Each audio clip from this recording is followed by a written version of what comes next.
Hello everyone, my name is Reena Soni from Sanskar Valley Academy. Students, today we are going to teach chapter 8 of Hindi language. Okay students, so students please pay attention and look at this screen.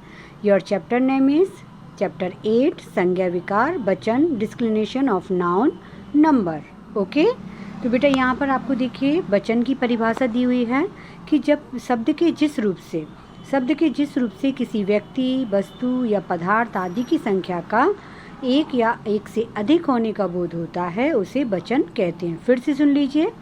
शब्द के जिस रूप से किसी भी व्यक्ति, किसी भी वस्तु या किसी भी पदार्थ आदि की आप संख्या का एक या एक से अधिक होने का बोध होता है उसे वचन कहते हैं. ठीक है. जैसे यहाँ देखिए, बिल्ली ने सारा दूध पी लिया. बिल्ली ने क्या किया? बिल्ली ने सारा दूध पी लिया. तो इसका ये तो एक वचन हो गया, बिल्ली ने सारा दूध पी लिया. इसको अगर हम बहुवचन में करेंगे तो कैसे हो जाएगा? बिल्लियों ने सारा दूध पी लिया. पंखा चल रहा है तो यहाँ पर क्या हो जाएगा? पंखे चल रहे हैं. तो उपयुक्त वाक्यों में आप बिल्ली और पंखा एक की तथा बिल्लियाँ और पंखे एक से अधिक की जानकारी दे रहे हैं. तो इस तरह से आपको समझ आ रहा है ना बेटा वचन किसे कहते हैं? वचन के भेद. अब वचन के भेद कैसे होते हैं? वचन के दो भेद होते हैं, एक वचन एंड बहुवचन. जैसे आप लोग इंग्लिश में पढ़ते हैं ना सिंगुलर प्लूरल, उसी तरह से हिंदी में भी होते हैं. तो एक वचन क्या है? शब्द के जिस रूप से केवल एक व्यक्ति या वस्तु का बोध हो उसे एक वचन कहते हैं. जैसे रोटी, छात्र, लड़का, बूढ़ा, चादर, रात, बहन, मेज इत्यादि. ठीक है. बहुवचन शब्द के जिस रूप से एक से अधिक व्यक्तियों, स्थानों या वस्तुओं का बोध हो उसे बहुवचन कहते हैं. जैसे रोटियां, छात्रगण, लड़के, बूढ़े, चादरें, रातें, बहनें, मेजें आदि. ओके, समझ आया बेटा आपको? यहाँ पर देखिए वचन की पहचान. तो वचन की पहचान के दो तरीके होते हैं. इसको हम कैसे पहचानते हैं? यहाँ पर ध्यान दीजिए. संज्ञा या सर्वनाम के द्वारा पहचानते हैं या क्रिया के द्वारा पहचानते हैं. ठीक है. यहाँ पर देखिए संज्ञा या सर्वनाम के द्वारा कैसे पहचानते हैं? वह अपने घर चला गया. तो यहाँ पर देखिए वह अपने घर चला गया, तो वह क्या है? आपका एक संज्ञा है, सर्वनाम है. यहाँ देखिए बे अपने घर चले गए. ठीक है. तो ये बे क्या है आपका? ये भी एक सर्वनाम है. उसने केला खाया, तो उसने केला खाया, तो केला क्या है? एक सर्वनाम है. ठीक है. उसने केले खाए, तो यहाँ पे ये देखिए ये आपका क्या है? ये आपका एक, बताइए क्या है? ये आपका एक संज्ञा है. ठीक है. अब यहाँ पर देखिए छात्र नृत्य कर रही है, तो छात्रा नृत्य कर रही है, तो छात्रा क्या है? आपका एक संज्ञा है. छात्राएं नृत्य कर रही हैं, ये भी आपका संज्ञा है. लेकिन यहाँ पर एक वचन और बहुवचन का बोध हो रहा है. तो उपयुक्त वाक्यों में देखिए आपका वह, केला और छात्रा संज्ञा या सर्वनाम शब्द एक वचन तथा बे, केले और छात्राएं संज्ञा या सर्वनाम शब्द बहुवचन है. ठीक है. यहाँ पर देखिए दूसरा आपका है क्रिया के द्वारा. एक तो बेटा आप संज्ञा और सर्वनाम के अकॉर्डिंग इनको पहचान सकते हैं, और दूसरा आपका होता है क्रिया के द्वारा. कुछ संज्ञा शब्दों का रूप दोनों वचनों में एक सा होता है. ऐसे शब्दों के वचन की जानकारी वाक्य की क्रिया से होती है. ठीक है. जैसे कि यहाँ पर देखिए अमरूद सड़ गया है, तो यहाँ पर देखिए क्रिया क्या है आपकी? गया है. तो यहाँ गया और गए से हम पहचानेंगे कि ये एक वचन है कि बहुवचन है, क्योंकि बेटा दोनों में ही अमरूद है आपका. देखिए अमरूद सड़ गया है और यहाँ पे आ गया अमरूद सड़ गए हैं. तो अब आपको समझ आ रहा है ना बेटा? आप इनको क्रिया से पहचान सकते हैं. जैसे कि यहाँ पर देखिए आपकी क्रिया क्या है? यहाँ पर गया है और यहाँ पर गए हैं. तो अमरूद तो बिल्कुल सेम है यहाँ पर, तो कैसे पहचानेंगे? तो ये जो क्रिया है इसके द्वारा आप पहचान सकते हैं. ठीक है. बाघ सो रहा है, तो देखो रहा है, तो रहा है आपकी एक क्रिया हो गई. तो इससे क्या प्रतीत होता है आपका? कि बाघ एक है, बाघ सो रहा है. बाघ सो रहे हैं, देखिए यहाँ पर आ गया रहे हैं, इसका मतलब एक बाघ नहीं है, बहुत सारे बाघ हैं. साधु घूमता रहता है, यहाँ पे है साधु घूमते रहते हैं. तो आप समझ में आ रहा ना आपको कि हम क्रिया से पहचान सकते हैं कि ये एक वचन है या बहुवचन है. तो पहली पंक्ति में आए संज्ञा शब्द एक वचन तथा दूसरी पंक्ति में आए संज्ञा शब्द बहुवचन है. इनके वचन की जानकारी बाकी की क्रिया से हो रही है. ठीक है. यहाँ पर देखिए एक वचन के स्थान पर बहुवचन का प्रयोग करना कभी कभी एक वचन के स्थान पर बहुवचन का प्रयोग किया जाता है। निम्नलिखित स्थितियों में ऐसा होता है। नंबर 1, सम्मान या आदर प्रकट करने के लिए एक व्यक्ति के लिए भी सम्मान या आदर प्रकट करने के लिए एक व्यक्ति के लिए भी बहुवचन का प्रयोग किया जाता है। समझ में आ रहा है ना बेटा आपको? मतलब आप अगर किसी को सम्मान दें या आदर दें तो भी हम उसमें क्या कर सकते हैं, उसमें बहुवचन का प्रयोग कर सकते हैं, चाहे वो एक व्यक्ति ही क्यों ना हो। जैसे कि हम यहाँ बोलते हैं दादाजी आ गए हैं, आप ऐसे तो नहीं बोल सकते ना दादाजी आ गया है, ये तो मैं बैड मैनर्स हो जाएगा। तो यहाँ पर हम अपने दादाजी को सम्मान देने के लिए क्या बोलेंगे, दादाजी आ गए हैं। यहाँ पर देखिए सूरदास संत कवि थे, ठीक है। तो कुछ लोग बड़कपन दिखाने के लिए मैं के बदले हम का प्रयोग करते हैं। जैसे गांधी जी ने कहा, हम देश की स्वतंत्रता के लिए अपने सभी सुखों का त्याग कर देंगे, ठीक है। तीसरा देखिए, बराबर वालों तथा बड़ों के प्रति सम्मान प्रकट करने के लिए एक वचन तू के स्थान पर तुम या आप बहुवचन शब्दों का प्रयोग किया जाता है, ठीक है। समझ में आ रहा है ना बेटा? तो यहाँ देखिए, तुम यहाँ यहीं ठहरो, ऐसा भी बोल सकते हैं, और कृपया आप बैठ जाइए, तो यहाँ पर भी हम एक बहुवचन का प्रयोग कर सकते हैं, ठीक है। यहाँ देखिए, सदा एक वचन में प्रयुक्त होने वाले कुछ शब्द, सदा एक वचन में प्रयुक्त होने वाले कुछ शब्द हैं, जैसे आकाश, पानी, जनता, वर्षा, घी, बालू, सत्य, सहायता। ये आदि शब्द सदा हमेशा किस में रहते हैं, एक वचन में ही प्रयुक्त होते हैं। जैसे पानी, सारी बाल्टियों का पानी गंदा हो गया है, तो इसको हम किस में यूज़ करेंगे, एक वचन में। जनता प्राय उसी को चुनती है जो हर तरह से योग्य होता है, ठीक है, तो उनको हम किस में लेते हैं, एक वचन में।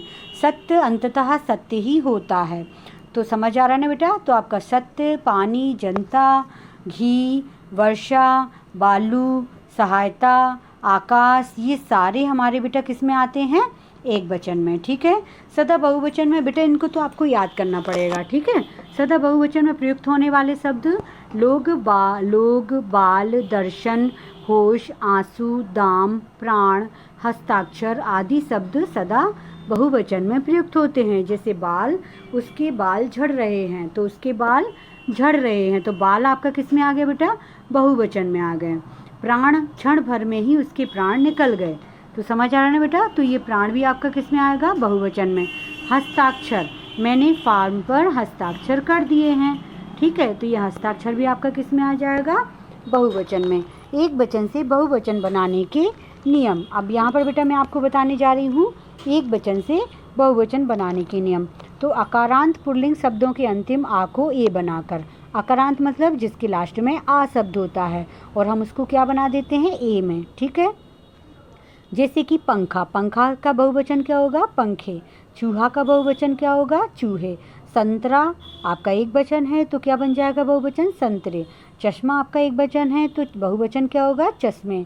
छाता एक वचन है तो बहुवचन क्या होगा, छाते। इसी तरह एक वचन आपका दरवाज़ा है तो क्या हो जाएगा, दरवाजे। ताला तो क्या बन जाएगा, बहुवचन, ताले। इसी तरह बेटा, बेटा का बहुवचन क्या होगा, बेटे। जूता का जूते, घोड़ा का घोड़े, ठीक है। समझ आ रहा है बेटा? अब यहाँ देखिए नेक्स्ट, स्त्रीलिंग शब्दों के अंत में अ को एम बनाकर, क्या बनाकर, एम बनाकर। तो यहाँ देखिए एम, यहाँ पर देखिए बूंद एक वचन है तो क्या हो जाएगा, बूंदें। यहाँ पर देखिए बात, तो बात का क्या हो जाएगा, बहुवचन, बातें। बैल का क्या होगा, बैलें। रात का रातें। दावत का दावतें। सड़क का सड़कें। दीवार का दीवारें। गाय का गायें। चप्पल का चप्पलें। चीज का चीज़ें। आँख का आँखें। पुस्तक का पुस्तकें। बहन का बहनें, बहन का बहनें। और मशीन का मशीनें। गेंद का गेंदें। चादर का चादरें, ठीक है। तीसरा देखिए अकारांत स्त्रीलिंग शब्दों के अंत में ए जोड़कर, तो एक वचन से बहुवचन। सिला आपका एक वचन है तो क्या हो जाएगा, सिलाएं। लेखिका का क्या हो जाएगा, लेखिकाएं। गाथा का गाथाएं, गाथा का गाथाएं। कला का क्या हो जाएगा, कलाएं।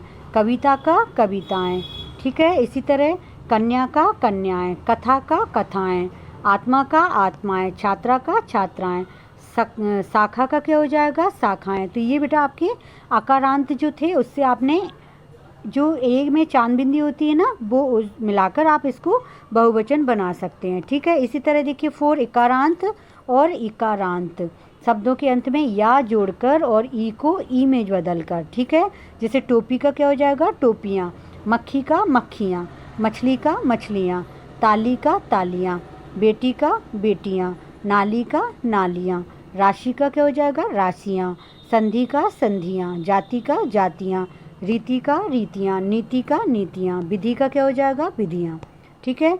5 नंबर देखिए, अंत में या वाले स्त्रीलिंग शब्दों के अंत में या को या करके, ठीक है।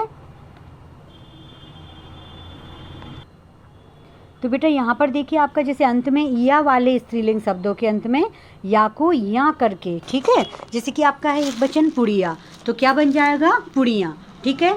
बेटियाँ, बिटिया, जैसे आपका है बिटिया, बिटिया का क्या हो जाएगा, बिटियाँ। डिबिया का क्या हो जाएगा, डिबियाँ। गुड़िया का गुड़ियाँ। इसी तरह चूहिया का क्या हो जाएगा, चूहियाँ। खटिया का खटियाँ। चिड़िया का चिड़ियाँ। बंदरिया का बंदरियाँ, ठीक है। समझ आ रहा है ना। ये जो बंदरिया है उससे क्या बन गया, बंदरियाँ, मतलब बंदरिया एक हो जाएगा और बंदरियाँ क्या हो जाएगा, बहुत सारी हो जाएंगी। इसी तरह चिड़िया आपका एक है तो बहुवचन क्या हो जाएगा, चिड़ियाँ, ठीक है।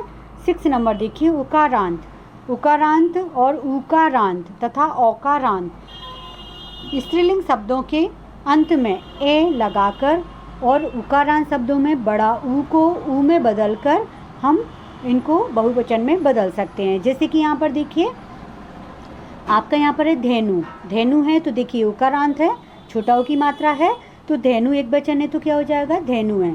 इसी तरह बधू, तो ये देखिए आपका उकारांत हो गया, बड़ा ऊ की मात्रा है तो इसमें हो जाएगा बहुवचन आपका बधू है, ठीक है ना। और गौ, गौ जो आपका है, गौ से क्या हो जाएगा आपका, ये गौ जो आपका है ओकारांत स्त्रीलिंग है तो ये क्या हो जाएगा, गौएं, ठीक है। इसी तरह धातु आपका उकारांत है तो इससे क्या बन जाएगा, बहुवचन धातुएं।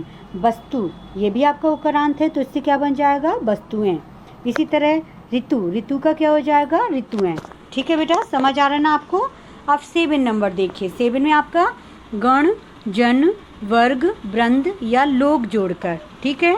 समझ आ रहा है ना बेटा। जो आपका एक वचन है उनमें ये जो वाक्य मैंने आपको अभी पढ़कर बताए हैं ये जोड़ने पर भी आपके बहुवचन बन जाते हैं। जैसे एक वचन आपका क्या है, मित्र, तो बहुवचन क्या होगा, मित्रगण। इसी तरह प्रजा, तो प्रजा का क्या हो जाएगा, प्रजाजन। छात्र का क्या होगा, छात्रगण।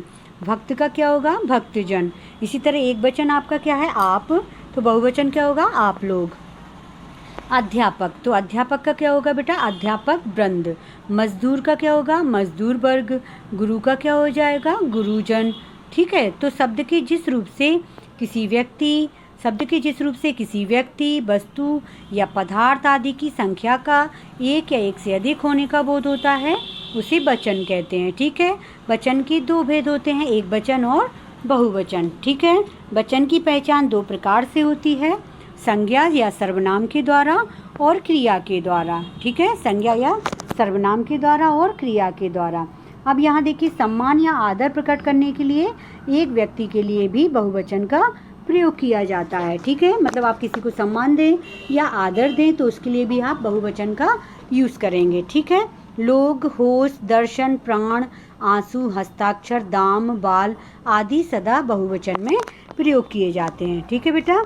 यहाँ देखिए आपके ये जो सही विकल्प हैं ये आपको, इनमें आपको टिक लगाना है कि वचन के कितने भेद होते हैं, 2, तो इस पर आप 2 पर टिक करिएगा। कवि का बहुवचन क्या होता है, कवियों, तो यहाँ पर आप कवियों पर टिक करिए। बालू गर्म हो गई है, इस वाक्य में रंगीन शब्द क्या है आपका, एक वचन।